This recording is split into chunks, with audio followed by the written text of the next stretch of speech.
Hey 412, I have an announcement to make. This Friday on May 15th, our very own Hannah Silianoff will be losing her last name and giving it up for the last name of Lynn. And so she's getting married Friday. It is going to be live stream, I believe, on Facebook if you wanted to catch that. So if you have her on your friends, or you can comment on her Instagram or her Facebook congratulating her this week, that is huge. We celebrate God, we celebrate God's people and the things that He calls them to do. And so marriage is a gift from God, and it's worship. I know it's crazy to talk about, but anytime that you do things God's way and you do it with the heart of, I want to be a blessing and do this His way, guys, that is worship. And so we definitely want to encourage her. We're thankful for Hannah and her leadership and for being a model of what it means to follow Christ and honor Him with your life. And so good job, Hannah. We love you. We're thankful for you. And we love you too, Stu. Welcome to the 412 family, even though you already serve. I'm excited to see what God's going to do in and through both of your lives. So let's jump back into 2 Timothy. We're going to be in chapter 3. It only took us 5 weeks to get through one chapter, but that's what happens when you only give Kevin Wynn 5 minutes to shoot a video to do a teaching. So let's jump right in. 2 Timothy chapter 3, verse 1. He's Paul writing to his young protege, Timothy, and he says, "You should know this, Timothy, that in the last days there will be difficult times." Timothy's having a tough time. He's dealing with difficult people. Paul's trying to coach him through it and letting him know, listen, there's going to be difficult times.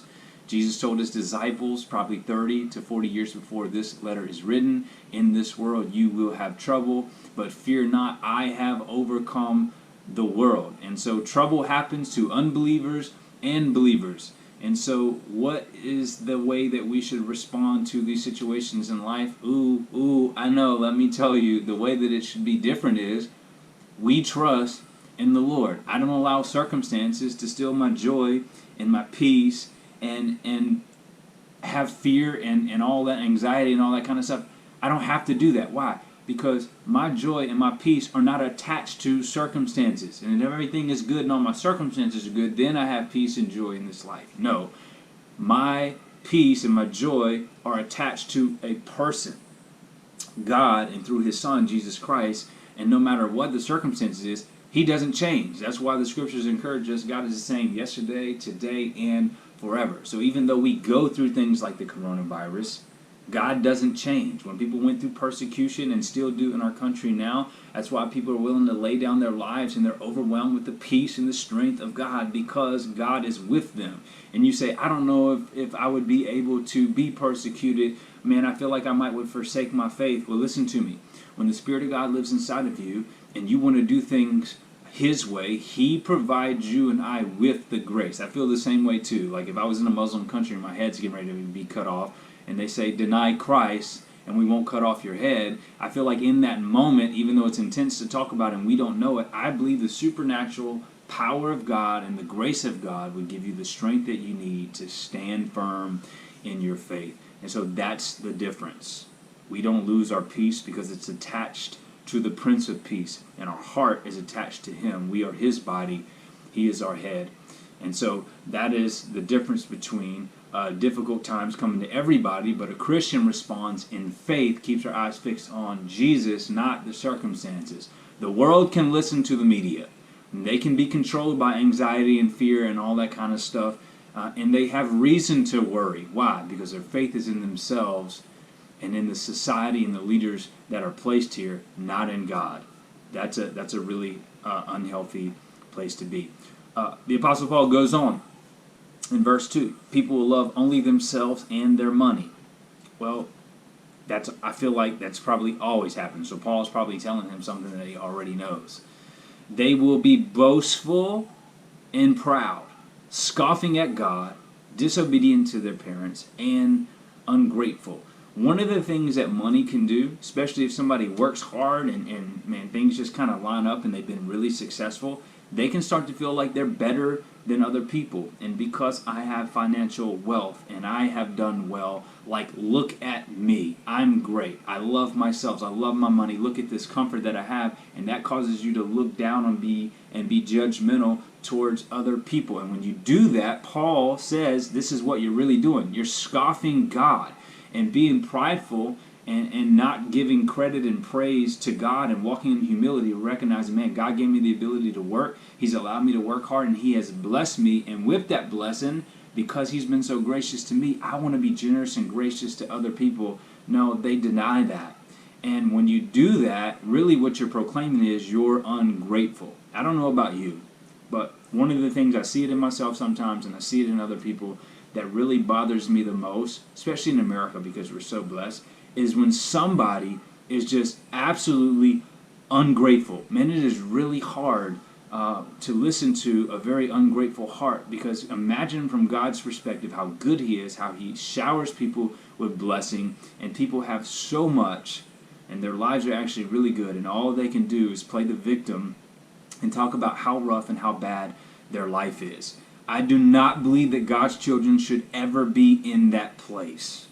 I believe that we should be in a place that recognizes the blessings of God, and even though we don't deny that there's some tough stuff, we look at those tough things and we say, but you know what? God is using these things to make me stronger. Yes, you can find things. Yes, I can find things to complain about and be ungrateful about in this circumstance with the coronavirus. However, I will not, and you should not, do that, because we will find reasons to praise God, because there's been a lot of blessing that has come out of this. For me, one personally, is to recognize how much I love you guys and miss spending real physical time with you. Another that I'm thankful for is for my family and all the amazing time that I've been able to spend with them, having real Sabbath days, days of rest, where we really spend time together, watching the service together, praying together, and not being entertained, but really having a day restful and focused on the Lord and quality time. And so that is all we have time for today. We're going to pick back up in verse 3 next week. But I love you guys,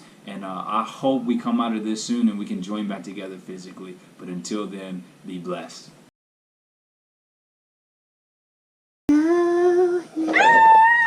Hudson, where'd you get that collar? Whose is that? It's for you. Happy birthday. I hate that collar. Does it have a Blu-ray? No. Worst day ever. I wish I weren't alive. Oh, Hudson. Hey, girl. You looking fine? Oh, stop it. Thank you. Hey, you want to go out and eat tonight? Sure. How about we go to, like, Texas Longhorns? Oh, I don't care where we go, but Texas Longhorns, I hate steak. Oh, okay. How about we go to, like, Bonefish? Yeah, seafood is disgusting. Olive Tree? Greek food is the worst. How about something easy like maybe McDonald's? Should we just break up now? Oh, I know you're joking. How about Panera? When I think of Panera, I think of overpriced salads. No, thank you. Girl, I'm gonna pay for it. I'll take care of it. This is so frustrating. There's nowhere good to eat in Vienna. This is the worst. I'll just starve to death. Oh, Hudson. You got my name right. Yeah, listen, my life is so good because I am so beautiful, and did I mention rich? But listen, life of a self-made model wasn't easy though. Well, you know, people don't make themselves beautiful. It's a gift from God. Whatever. Most people in the womb, they're just wasting their time kicking and sucking their thumbs. Not me, Hudson.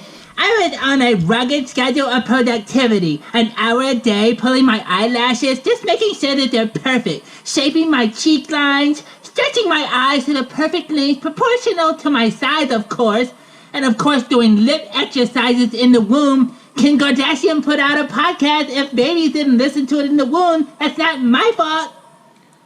Wow, you are special. Hudson. People say, I said you're so beautiful, and I'm like, guilty. But it was a lot of hard work and dedication, and now I'm a rich model. So poor people, or you hear people say less fortunate people, they have no excuse. They could have worked hard like me and been so successful, but they were lazy, and now look at them and look at me. Hudson.